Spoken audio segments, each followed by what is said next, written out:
我举起杀猪刀，正要宰杀一条大白蛇，竟看到蛇肚子在动。这条蛇8尺长，鳞片泛着银光，被吊在树上，琥珀色的眼睛里含着泪光。我蹲下身，摸了摸蛇腹，摸到好几团鼓包。周老爷，这蛇怀宰了，杀不得。怀宰才更肥。少废话，今儿这蛇必须宰。我晚上宴请达官贵人，少了他我没面子。我眉头紧锁，从不杀孕畜，这是规矩，也是良心。我摸了摸怀里5吊钱，那是3年攒下的娶亲钱。这钱您拿着，这蛇卖给我。周扒皮眼珠一转，心里打起了小算盘，虽少赚2吊，但省了屠宰功夫，稳赚不赔。赶紧先走，别耽误老子办宴席。我解开拴蛇的麻绳，把白蛇装进竹篓，背到城外僻静山坡。我揭开盖子，放它出来。快走吧，找个安身地方去，往后别再被人逮着了。白蛇缓缓游出来，围着我转了3圈，用脑袋蹭了蹭我的手背，随后慢悠悠游进树林。我不知道的是，大白蛇并没有走远，它静静地看着我，像是在默默记住这个人的模样。我摸了摸空钱袋，虽遗憾娶媳妇的事要推迟，可一想到救下了2条性命，心里又踏实不少。我转身回城，刚到城门口，一个须发花白的老道人拦住了我。后生，你要老伯不要？我上下打量老道人，眼睛亮得像灯，不像寻常人。老人家，我穷得叮当响，哪有钱娶老婆？往前去，缘分就在那。说完，老道人踏祥云消失。我将信将疑往前走，刚拐弯，就听见呜咽声，墙角蹲着个衣衫褴褛的姑娘。姑娘，你怎么了？姑娘抬起头，水灵的眼睛里满是泪水。大哥，我叫春草，老家闹饥荒，我娘都饿死了，我逃荒至此，好几天没吃饱饭了。我记起自己的身世，又记起老道人的话。姑娘不嫌弃，就跟我回家吧，有我一口吃的，就饿不着你。春草又惊又喜，当即下跪，被我扶起。我领着春草回家，自家只有一间土坯房。春草来了后，天不亮就收拾屋子，砌好灶台，把家打理得干干净净。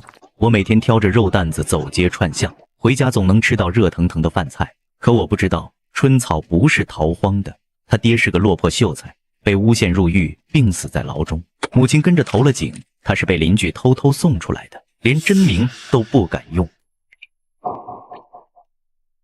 春草表面爱笑，夜里却总偷偷抹泪，我听得心里发酸。第2天收摊后，我绕路去集市，扯了块碎花布，买了块甜糕，给春草做件新衣裳。别哭了，吃点甜的。铁牛哥，你对我太好了，我不知该怎么报答你。一家人不说两家话。此后春草对我越发贴心，我的衣裳洗得干净，破洞缝成小花。冬天他还把自己旧棉袄的棉花续进我的棉袄里，自己冻得发紫也说不冷。我觉得日子虽穷，却有人疼比什么都强。怪事也从这时开始。我收摊回家，院门口摆着一筐带露水的青菜和半袋糙米。春草，这菜是你割的吗？我没出门，院门都没开。我以为是邻居所赠，没太在意。可第2天，院门口又多了嫩韭菜和土鸡蛋。第3天是野兔，第4天是大鲤鱼。我渐渐觉得不对劲，我蹲在院门口查看，青菜根的黑土是山里才有，野兔腿没有套索痕迹，鲤鱼穿腮手法也不像渔夫所为。我心里猛地想起那条大白蛇，又觉得荒唐。蛇怎会报恩？夜里我睡不着，后半夜听见院门外有动静，我蹑手蹑脚走到窗根，捅破窗户纸一看，一条银白色大蛇嘴里叼着一串野果，轻轻放在门槛上，环朝屋里看了一眼。我认出来，这正是我放生的大白蛇。白蛇在门口待了片刻，便转身游出了院门。我又感动又后怕，感动蛇有灵性，后怕蛇被邻居看见惹麻烦。第2天一早，春草看见野果，这又是谁送的？可能是山里的猎户。此后院门口的东西越来越好，有貂皮上等茶叶，还有小锭银子。我把这些换成钱，给春草添了新棉袄，砌了新灶台，还买了鸡仔。街坊邻居都眼红，打听我是不是发了横财。我只笑不答，心里清楚，这一切都是大白蛇的馈赠。春草发现月圆夜，我总在院中摆清水点心。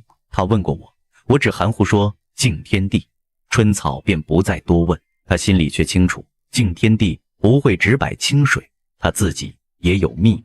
一天傍晚，春草在院子里洗衣服，她听见墙根有嘶嘶声，扭头看见一条筷子长的小白蛇正从墙缝探出头看她。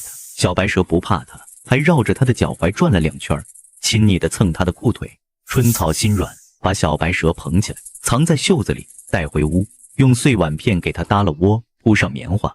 我还不知道这件事，这条小白蛇正是大白蛇的崽子之一。白蛇夜夜送物，既报我之恩，亦谢春草收留其子。这天，我挑着肉担子出门，半路被周扒皮拦住。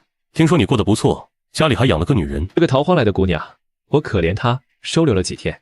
赶明把姑娘带来我瞧瞧，要是模样周正，我给你说门亲事，不过得给媒人钱。说完，大摇大摆走了。我太了解周扒皮这人，满肚子算计，若是看上春草，必定会打歪主意。我暗暗下定决心，谁敢动春草，我就跟谁拼命。春草站在院门口，看着周扒皮，心里发毛。你就是沈铁牛捡回来的姑娘，模样不错，瘦了点，养养就好。您找铁牛哥，他出门卖肉去了。我找你，跟着穷杀猪的没出息，不如跟我吃香的喝辣的。多谢老爷好意，铁牛哥对我有恩，我这辈子就跟着他。你可想清楚，他杀猪手上沾血，跟着他不怕遭报应。铁牛哥杀猪只为活命，本性善良，不似某些人腰缠万贯，心里全是黑水。我倒要看看你能硬气到几时。春草关上门，靠着门板坐下，腿都软了。他不怕自己出事，就怕周扒皮对我不利。小东西，我是不是给铁牛哥惹麻烦了？夜里我回家得知缘由后，沉默良久。春草，我送你走吧。周扒皮心眼小，得罪他没好下场。我不走，你收留我是说有你就有我，如今换我护你，不走，天塌下来我顶着。当晚月色很圆，院门口的枣树上盘着一条银白色大蛇，他看着屋里相依的2人，眼睛里满是温柔。第2天，周扒皮就开始使坏，串通几家肉铺不收货，我一块肉都没卖出去。这个周扒皮，别怕，肉卖不出去就自己吃，吃不完就做腊肉熏肉。周扒皮管不住全城人的嘴。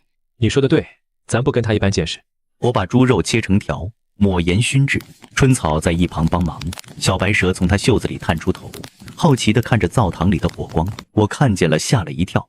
这我捡的，养了好些天了。我盯着小白蛇，越看越眼熟，和大白蛇的颜色花纹一模一样。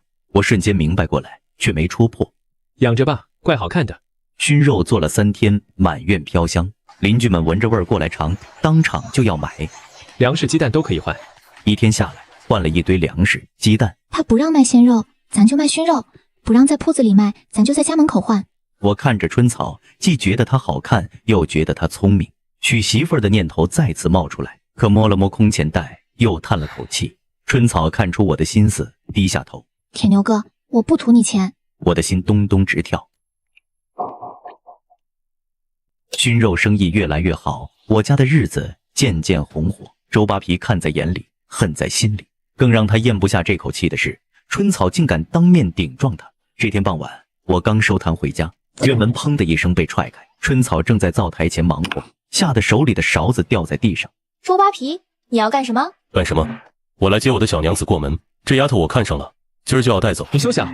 春草是我的人，你敢动她一根汗毛，我跟你拼命！哟呵，还你的人，给我打！家丁们一拥而上，棍棒劈头盖脸砸下来。别打了，求求你们别打了！跟我走，跟着这穷杀猪的有什么好？我不走，铁牛哥，铁牛哥！一个家丁一脚踩在我手背上，我惨叫一声，手却不肯松开。周扒皮恼了，把春草扛在肩上就往外走。给我把这破房子烧了，我看他还怎么住。家丁们举起火把往茅草屋顶上一扔，我瘫在地上看着这一幕，无比绝望。火越烧越大，邻居们远远看着，没人敢靠近。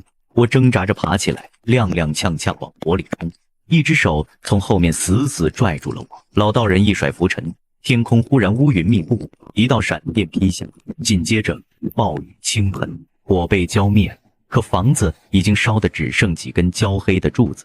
春草被抢走了。莫急，他命不该绝。你且去镇西周家后院，自有帮手。我猛地抬头，老道人已经不见了。我一瘸一拐地往镇西跑，手背肿起，钻心的疼。跑到周家后院墙根儿，我听见里面传来春草的哭喊声。我翻墙，手使不上劲，摔了个狗啃泥，爬起来捡起一块石头，正要砸门，忽然听见身后嘶嘶的声音。月光下，我看见一条银白色大蛇从墙头游下来，它嘴里叼着一根木棍，用脑袋把木棍塞进我手里。它朝我点了点头，然后从墙缝里游了进去。不一会儿，里面传来家丁们的惨叫：蛇，有蛇，好大的蛇！接着是桌椅倒地的声音，锅碗瓢盆摔了一地。我趁机砸开门锁，冲了进去。春草被绑在柱子上，脸上全是泪。我赶紧解开绳子，春草扑进我怀里，哭得上气不接下气。没事了，没事了，走，咱们回家。我俩刚跑出后院，就看见周扒皮提着刀从正房冲出来。周扒皮举起刀，发疯似的扑过来。你们这对狗男女，今天谁也别想跑！春草，快走，我来挡着。我话音刚落，一阵狂风忽然平地卷起，飞沙走石，迷得人睁不开眼。铁牛哥，这是怎么了？别怕，抓紧我！周扒皮的刀被风卷飞，摔在地上，连滚了好几圈。他和家丁们被风吹得东倒西歪，根本站不稳。我隐隐看见风沙中一条巨大的白影盘在院墙上，尾巴轻轻一扫，院墙上的瓦片全飞了出去。春草，趁现在跑！我俩一路狂奔，身后周扒皮的叫骂声渐渐远，跑到小巷里，春草忽然停下脚步。铁牛哥，我们不能跑，今天我们跑了，明天他还会找上门，得想个法子让他不敢再动我们。你有什么法子？我们回到被烧毁的家，只剩几根焦黑的柱子。春草从废墟里扒出小白蛇的窝，小白蛇安然无恙。他把小白蛇捧在手心，在焦黑的院子里来回踱步。咱们不如借着蛇的事，让他以为咱家供着保家仙。第二天一早，春草主动找上周家大门。周扒皮开门看见是他，脸就黑了。你还敢来？今天来是给你提个醒，铁牛哥命里有仙缘，得罪了他没好下场。你要再敢动我们，就让你全家鸡犬不宁。周扒皮听完这话，脸色铁青，却不吱声。他想起了昨晚那条大白蛇，没有立刻发作，也没说一句软话，砰地把门关上。此后几天，我们忙着在废墟上重建屋子。盖房子的时候，邻居们见风头过去，也陆续过来帮忙。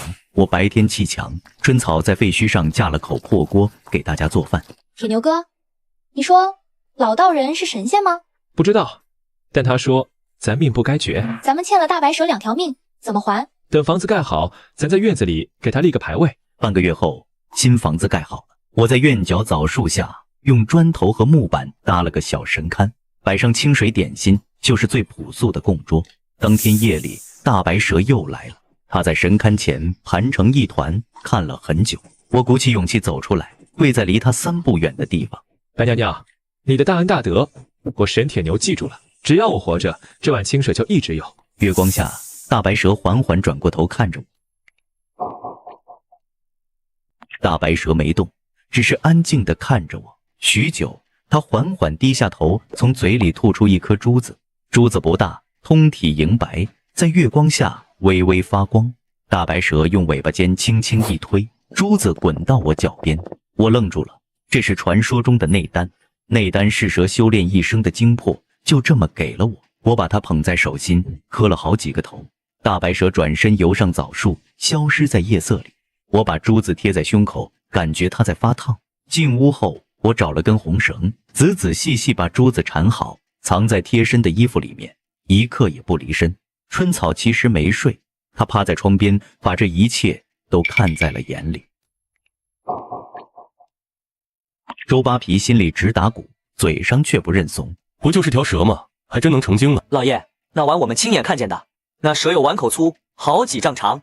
闭嘴，长他人志气，灭自己威风。周扒皮嘴上硬气，心里到底还是怕了。第二天，他偷偷跑去镇上找吕半仙算命。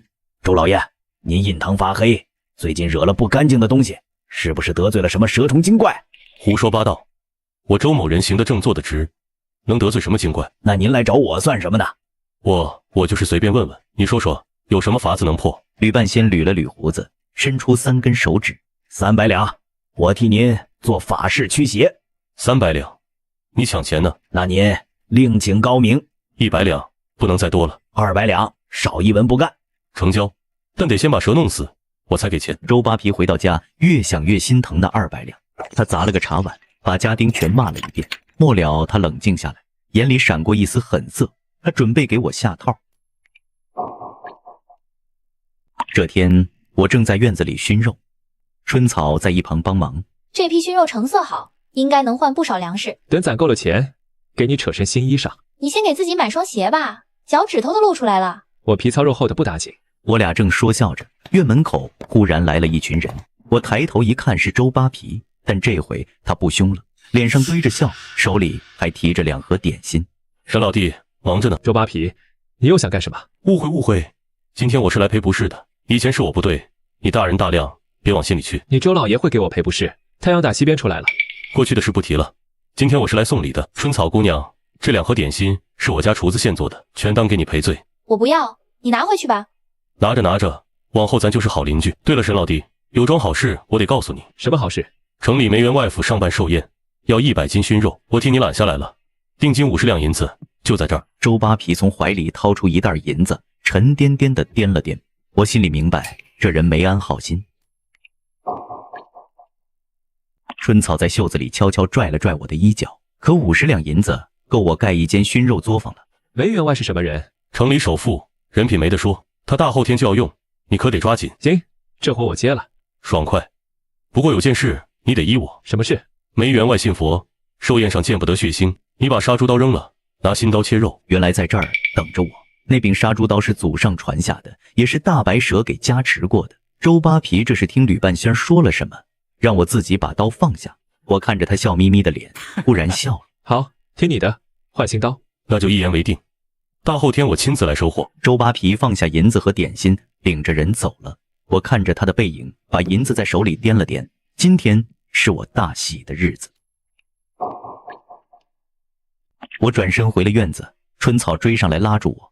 铁牛哥，你真要接这活？周扒皮肯定没安好心。我知道，可咱需要这笔钱。别怕，我心里有数。我回到屋里，擦着那把祖传杀猪刀。春草抱着小白蛇在门口看着我。我把刀放在枕头底下，算是暂时搁下，心里却踏实得很。我不是一个人。第二天一早，我去了镇上的铁匠铺。孙叔，打把新刀。孙铁匠手艺好，半天功夫就打好了。新刀拿在手里，感觉轻飘飘的。回到家，连夜赶制熏肉，3天3夜没怎么合眼。春草帮我添柴翻肉抹料。你这么拼命，万一周扒皮使诈，这些肉不是白做了？他是什么诈都行，我接着。第3天早上，100斤熏肉整整齐齐码好，用油纸包得严严实实，就等着周扒皮来收肉。周扒皮这次倒是准时带着家丁浩浩荡荡来了，脸上挂着笑，眼里却藏不住得意。沈老弟，肉都备好了。备好了，100斤，只多不少。我让人把熏肉一包一包搬到院子里，油纸揭开，肉香四溢，家丁们都咽口水。看着不错，我先验验货。周扒皮挨个看了一遍，拿起一块闻了闻，成色是好。他忽然放下肉，脸一沉，不对，这肉我吃着怎么有股怪味？什么怪味？你自己尝尝，这肉是不是割坏了？不可能，这批肉我亲自看着熏的。那就是你手艺不行。梅员外的寿宴能用这个，定金你得退，还得赔我100两损失费。周扒皮，你这就开始了？怎么，你不想赔？来人，给我搜！家丁们一拥而上，把院里的熏肉全掀到地上。春草扑上去挡，被推了个趔趄。住手！你们凭什么糟蹋东西？糟蹋？我还要砸呢！给我连锅一块端！家丁们冲进屋里，翻箱倒柜，锅碗瓢盆摔了一地。春草扑上去护住神龛，被一个家丁拽住头发。我正要去救周扒皮，挡在我面前。怎么急了？你的刀呢？你不是祖传杀猪刀很厉害吗？拿出来呀！我没带在身上。没带是吧？那你就忍着。他凑近我，压低声音，嘴角挂着得意的笑。沈铁牛，你以为供条蛇就了不起了？告诉你，我今天不光砸你摊子，我还要把春草带走。他直起身来，环顾一片狼藉的屋子。放心，你没了刀就是个废物，以后在柳溪村你就是我的一条狗，跟我斗你还嫩了点。把这丫头给我带回府。周扒皮正得意呢，转身招呼家丁要把春草拖走。铁牛哥，几个家丁架着春草往外拽，春草拼命挣扎。我深吸一口气，手伸进怀里，摸到了那把祖传杀猪刀，刀柄入手滚烫，怀里的珠子像烧红的炭，烫得我胸口发疼。我猛地把刀抽出来，刀身嗡嗡作响。你藏了刀？周扒皮，你说我没了刀是废物，那你睁大狗眼看看，这是什么？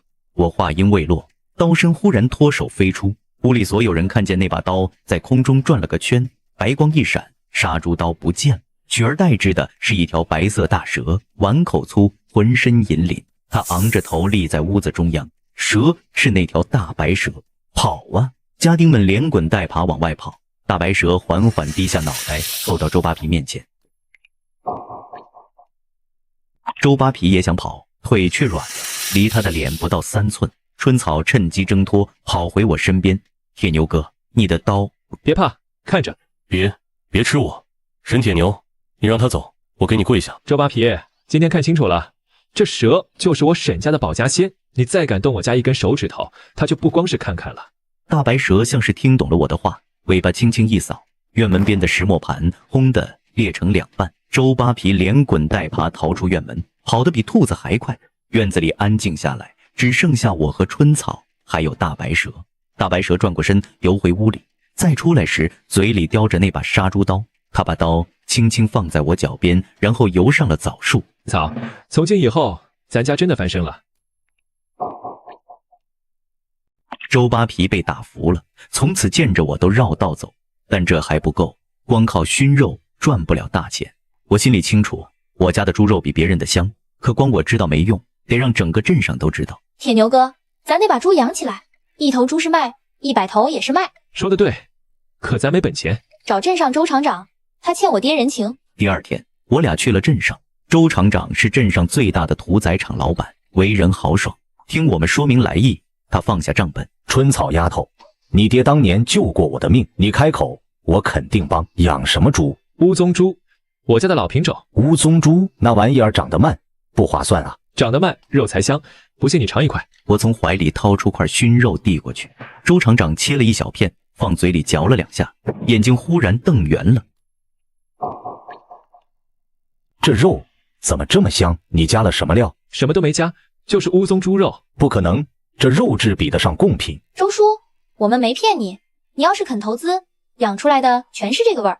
周厂长一拍桌子，哈哈大笑。好，我出100两银子，给你们买猪仔建猪舍，养大了我全收，价格比市价高3成。谢谢周叔。别谢，我是生意人，闻到钱味儿了。不过丑话说前头，要是养砸了，本钱你得还。砸不了，有铁牛哥在。我俩揣着银子回到家，走路都带风，100两沉甸甸的压在怀里。春草，咱要有自己的猪场了。先别飘，买猪仔、建猪舍、备饲料都得算计。你管账，我干活，天经地义。谁要帮你管账了？你不管谁管？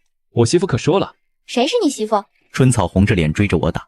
小白蛇从枣树上探出头，小白蛇歪着脑袋看着我们，像在看热闹。它从树上溜下来，绕到院子角落，那里原先是个废弃的猪圈，几年没用过了。小白蛇用尾巴拍了拍猪圈的门。你是说该把这儿重新修起来？小白蛇点了点头，转身游回枣树上。接下来的日子，我带着春草忙翻了天，先把旧猪圈拆了，砖头瓦块清出去，地基往下挖3尺，重新夯实。铁牛哥，歇会儿吧，你都干了4个时辰了。不累，趁天好把地基打完。你这力气真跟牛似的。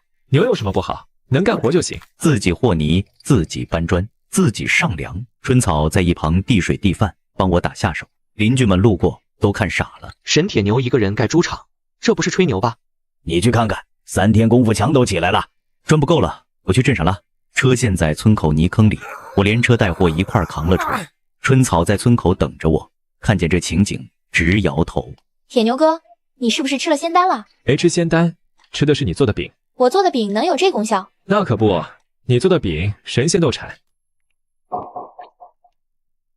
半个月后，一座崭新的猪舍立在院子东头，石头墙、木梁顶，通风透气，比我想的还大，能养50头。铁牛哥，咱真的做到了。这才刚开始。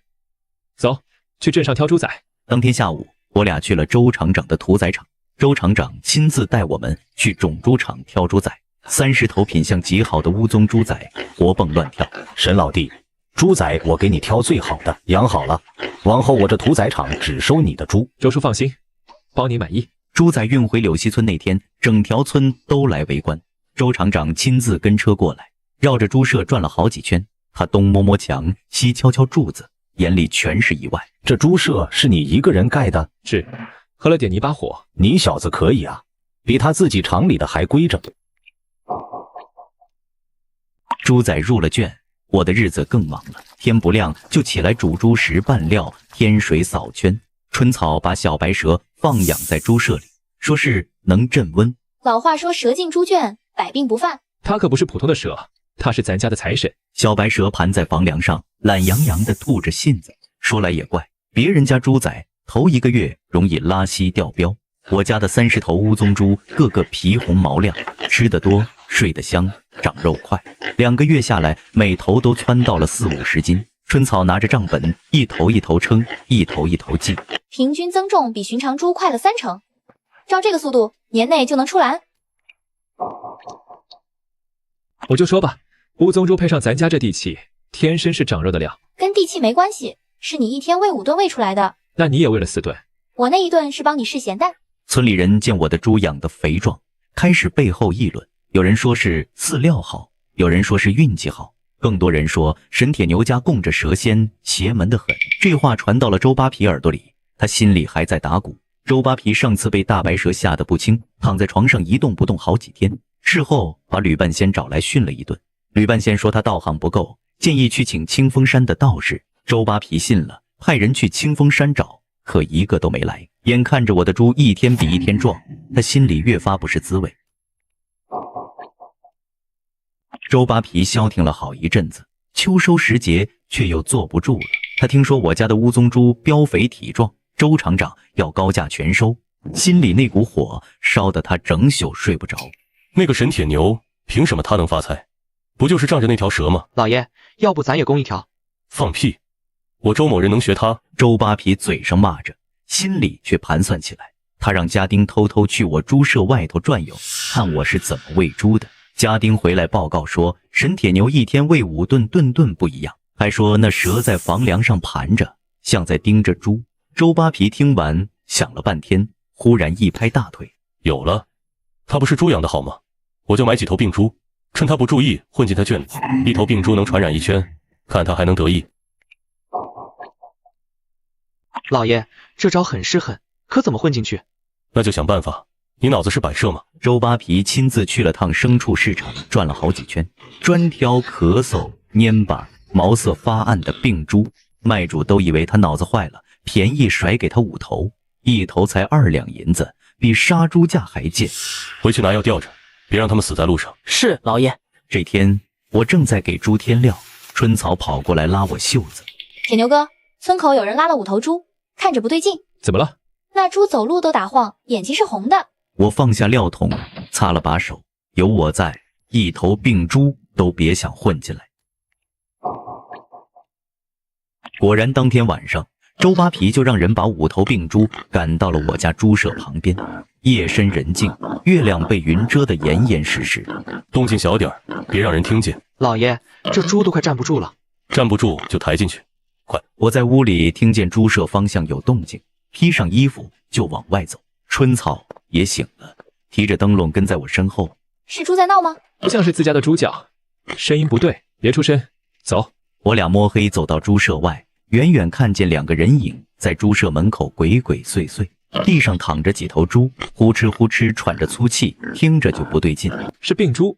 周扒皮，你还真是贼心不死。周扒皮正要让人把病猪塞进猪圈猪舍里，忽然亮，不是灯亮，是猪舍房梁上2团白光。小白蛇醒了，它的眼睛在夜里会发光，白光越来越亮，照得猪舍里跟白天似的。老爷，你看。慌什么？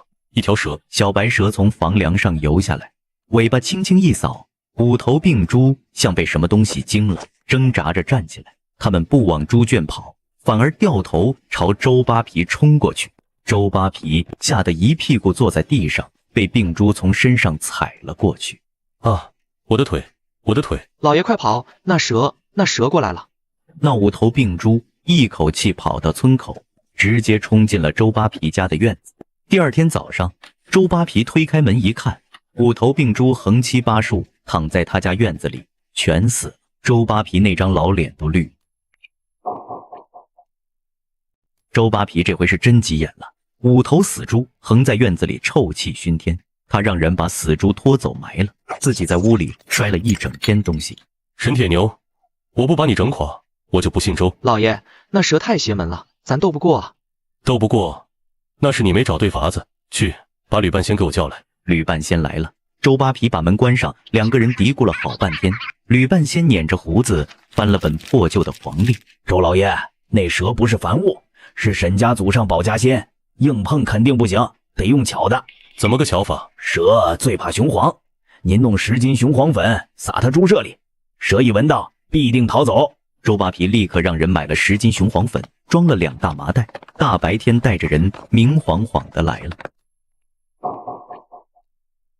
春草在村口看见，赶紧跑回来报信。铁牛哥，周扒皮又来了，扛着2个麻袋，这回又带了什么？不知道，黄乎乎的面儿撒了一路。周扒皮站在猪舍外头，让人把麻袋倒了个底朝天，黄乎乎的雄黄粉扬得到处都是，呛得人睁不开眼。沈铁牛，我知道你那条蛇藏在屋里，今天我把这10里8箱的雄黄全买来了，我让你那蛇精尝尝厉害。我站在猪舍门口拦住春草，不让他上前，心里多少也有些发虚。小时候听老人讲，蛇确实怕雄黄，可我往猪舍里瞥了一眼，小白蛇还在房梁上盘着，动都没动。铁牛哥，他没事吧？看着不对劲，他怎么不躲？周扒皮正要得意，忽然一阵风从猪舍里旋出来，地上的雄黄粉全被卷起来，呼的朝周扒皮脸上扑去。啊！我的眼睛，我的眼睛！老爷，这风邪门，快走快走！周扒皮满脸雄黄粉，眼睛辣得睁不开，眼泪鼻涕糊了一脸。几个家丁架着他往回跑，一路惨逃。春草捂着嘴笑弯了腰。我回头看了一眼猪舍，小白蛇在房梁上甩了2下尾巴，那阵风才停了。我忽然明白，他不是怕雄黄，他是把雄黄当痒痒粉玩。周扒皮，你这1麻袋雄黄够我家蛇玩1年的。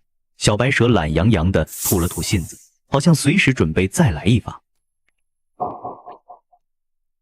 周扒皮3番5次搞事，每次都搬起石头砸了自己的脚，可这人就是不长记性。他窝在家里想了3天，又憋出一个主意。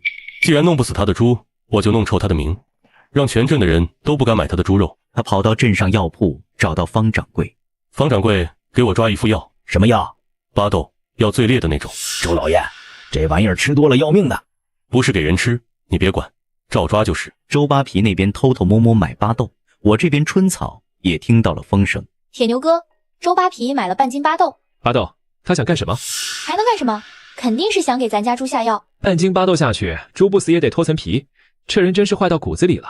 我和春草一合计，决定将计就计。猪舍后头有个废弃的猪食槽，正好拿来当诱饵。把平常喂猪的料倒进旧槽里，摆在猪舍外头。然后呢？然后咱俩今晚别睡，等着看戏。他来也得半夜，咱藏哪？猪舍后头那堆草垛子，正好能蹲2人。果然3更刚过，周扒皮摸黑来了，就他一个人，手里攥着个纸包。他蹑手蹑脚走到猪舍外头，看见旧槽里有猪食，四下一瞅没人，把巴豆粉全倒了进去。沈铁牛，明天你这30头猪全拉稀，看周厂长还收不收你的猪肉。他搅匀了猪食，把纸塞进怀里，转身就走。我和春草从草垛子后头出来，春草气得直跺脚。铁牛哥，抓住他！不急，让他走。就这么放了他？放了他才有好戏看。我走到旧石槽前，小白蛇不知从哪儿溜过来，它绕着石槽转了一圈，尾巴尖轻轻沾了沾猪食，然后抬起头看着我，像是在笑。我也笑了，今晚有好戏看。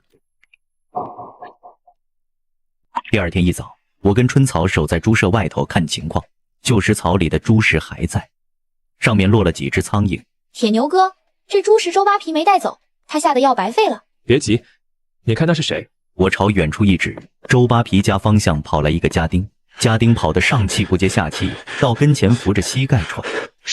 沈铁牛，我老爷说了，昨天他落在你家一包东西，让我来取。一包东西，什么东西？就是个黄纸包，您别问那么多。没见着什么黄纸包。春草，你见了吗？没见着。你家老爷落东西，怎么会落在我家猪舍？家丁支支吾吾，脸上汗珠子往下直淌。我故意咳嗽了一声，朝旧石槽努了努嘴。哦，想起来了，昨天晚上是有个人影在猪舍外头晃悠，我以为是偷猪贼，没敢声张。他好像在石槽里搅了搅，然后走了。我早上起来到了，到哪儿了？哦对，到猪圈里了。为了30头乌鬃猪，吃的可欢了。家丁脸刷的白了，扭头就往回跑。周扒皮正在屋里坐立不安，家丁冲进来，扑通跪下：“老爷，完了，那猪食已经被猪吃了。沈铁牛亲口说的，30头猪全喂了。”什么？你亲眼看见的？他是不是发现了？那怎么回事？那巴豆是假的？周扒皮疑神疑鬼，把那包剩下的巴豆粉拿出来舔了一口。这一舔不要紧，肚子里当场翻江倒海。他捂着肚子冲向茅房，一屁股坐下去就没起来。1个时辰，2个时辰，3个时辰，周扒皮在茅房里蹲了整整1上午。家丁们轮流在外面等着，听里面一声接一声。好个屁！再去拿纸，不对，先去请郎中，也不对，先把这个该死的沈铁牛给我抓来。等他从茅房出来，2条腿直打晃，脸色蜡黄蜡黄的，扶着墙走了3步，又捂着肚子跑回去。1来2去10几趟，整个人拉了足足1天。小白蛇把猪食盆里的巴豆粉锯成一小撮，混进他家送来的点心里了。这蛇可不是一般的蛇，周扒皮敢3番5次害我，就得做好备至的准备。春草笑着拍了我一下，笑得眼泪都快出来了。给周厂长递个信，就说我家的乌鬃猪马上能出栏了，趁周扒皮腿软的时候，把生米煮成熟饭，等他缓过来，市场都是咱的了。当天下午，我托人给周厂长带了口信，傍晚他就回了话。信送到了，我把祖传杀猪刀抽出来擦了3遍。乌鬃猪肉好不好吃，后天的试吃会上见分晓。出栏那天，天还没亮我就起了床。30头乌鬃猪，个个膘肥体壮，毛色油亮。春草一头一头递过秤，我在旁边计数。最轻的180斤，最重的230斤，比寻常土猪重了3成。何止3成？镇上最好的猪也就150-160。今天这试吃会，咱得让所有人服气。辰时刚过，周厂长带着人来了，村里的乡亲们也围了过来，院子里站满了人。任老弟，猪呢？在后头，周叔先坐。不做了，直接看猪。周厂长走进猪舍，一看见那些猪就愣住了。他养了几10年猪，从没见过毛色这么亮的乌鬃猪。这是乌鬃猪，怎么跟画上的一样？都是土法喂出来的，没加一粒药。我不信，我得亲口尝尝。周厂长说的对，光看不行，得吃。对，当场杀一头。行，那就当场杀。我从猪舍里挑了一头200斤的乌鬃猪，拉到院子里。祖传杀猪刀握在手里，刀身微微发烫。小白蛇不知什么时候从枣树上探出头盯着我看。我深吸一口气，一刀下去，猪血喷涌而出，正中接血盆，一滴没洒。好刀法，这猪血颜色也正，鲜红透亮。春草起火煮肉。春草把大锅支在院子里，水烧开了，白肉下锅，不到1刻钟，院子里就飘起了一股肉香。周厂长吸了吸鼻子，神色微微一变：“这什么味儿？怎么这么香？我吃了大半辈子猪肉，没闻过这个味儿。”锅盖一接，整个院子都被肉香罩住。白切肉好了，各位尝尝。周厂长夹起一片白肉，放进嘴里嚼了一下，筷子顿在半空中，眼睛瞪得老大。他又夹了一片，又嚼，越嚼越慢。这肉怎么是甜的？周扒皮也混在人群里，缩着脖子，不敢往前凑。沈老弟，30头我全要了，价格再给你加2成。好，沈铁牛给咱柳溪村长脸。30头猪当天装车，周厂长的伙计们忙了一下午，院子里空了，猪舍也空了。我坐在门槛上，春草端着茶走过来。铁牛哥，咱的猪卖完了。卖完了，咱成功了。再买50头猪仔，把这个猪舍装满，咱家的好日子才刚刚开始。小白蛇从枣树上溜下来，绕到我脚边，吐了吐信子，像是在点头。我抬头看着院子里的大枣树，想起几个月前还是个被人追债的穷小子，如今有了猪场，有了春草，有了小白蛇，心里踏实的像秤砣。那就叫沈家乌鬃猪，挂咱自己的招牌。我家的乌宗猪真的成了镇上的传奇。从那以后，我彻底变了。我并不知道自己得了内丹，只觉得浑身上下有使不完。看着我的变化，嘴上不说，眼里却藏不住惊讶。小白蛇也从春草袖子里探出头，冲我吐了吐信子。铁牛哥，你最近好像换了个人。我也觉得啊，是不是白娘娘保佑咱？不光是身体，我的心也沉了下来。以前怕周扒皮来闹事，现在只觉得没什么好怕。邻居们盯着我背后的神龛，说话都客气了许多。我这人没变，变的是他们的眼神。这天春草拉我去村口山神庙上香。铁牛哥，你给白娘娘磕个头，也给你自己求个平安。我不求平安，只求日子过好，让你顿顿能吃上肉。你这人3句话离不开让我吃肉，我又不是猪。你要是猪，我早把你卖去镇上换银子了。不好好说话。周扒皮这阵子倒没再来闹，可他在家越想越发毛，越想越咽不下这口气。你说他家里供着条大蛇，千真万确，那晚我们都看见了。去给我打听打听，那蛇到底是什么来路？家丁们跑出去四处打听，回来把山神庙老道人的事一说，周扒皮的脸当场就白了。